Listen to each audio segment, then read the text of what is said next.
ማይክሮሶፍት ወርድ ላይ ካሉን ፔጆች መካከል ወይም አንደኛውን ወይ ሁለቱን የፈለግነውን ያህል ገጽ ከለሩን መቀየር ብንፈልግ ምንድን ነው የምናደርገው? በዚህ ቪዲዮ ይህን እናያለን።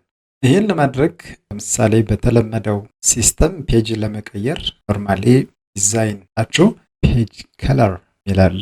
ዲዛይን ላይ ፔጅ ባክግራውንድ የሚለው ጋር ከመጣችሁ በኋላ ፔጅ ከለር ይላል። እዚህ ጋር መጣችሁ የፈለጋችሁት ከለር ተመርጣላችሁ። ኖርማሊ እንደምታዩት ሁሉንም ፔጅ ነው ከለሩን የቀየረው። ነገር ግን እኛ የምንፈልገው የአንዱን ፔጅ ብቻ ነው።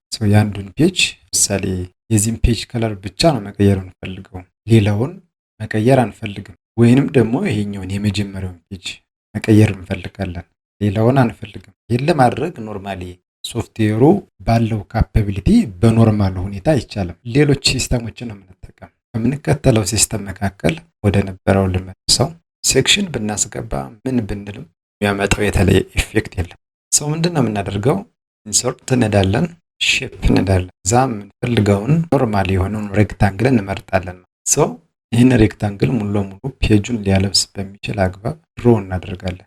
ላይክ አሁን አረንጓዴ ሆነ ሙሉ ለሙሉ የፔጅ ሳይዙን ልክ ሆኗል ማለት ነው። ምናልባት የፔጅ ሳይዙ ሙሉ ለሙሉ መልበስ አለመልበሱን ለማረጋገጥ ፈልጋችሁ ኖርማሊ ሌአውት ትመጣላችሁ። ፔጅ ሳይዝ ጋር ፔጅ ሴትአፕ የሚለው ጋር ሳይዝ ትመጣላችሁ። እንደምታዩት ሌተር በሚለው ላይ ነው ያለ 2159 በ2794 ስለዚህ ኖርማሊ እዚህ ጋር 2159 2794 ከሆነ ሙሉ ለሙሉ ይለብሳል። አሁን ሌአውቱ መስተካከል አለበት። እዚሁ ጋር እንዳለን አላይን እንመጣለን። አላይን ሴንተር ሙሉ ለሙሉ መሀል እንዲሆንልን ማለት ነው። ወደ አንድ ላይ መጣ፣ ከዛ ሚድል። ስለዚህ ከሆሪዞንታልም ከቨርቲካልም ሙሉ ለሙሉ አለብሶታል ማለት ነው። እዚህ የዚህኛውን ሬክታንግል ሼፕ ከለር እንቀይራለን። ሼፕ ፎርማት፣ ከዛ ፊል ለምንፈልገው ይሄኛው ማድረግ እንችላለን። እንደምታዩት ግን አልብሶብናል ኖርማል። ከዚህ በኋላ ምንድን ነው የምናደርገው?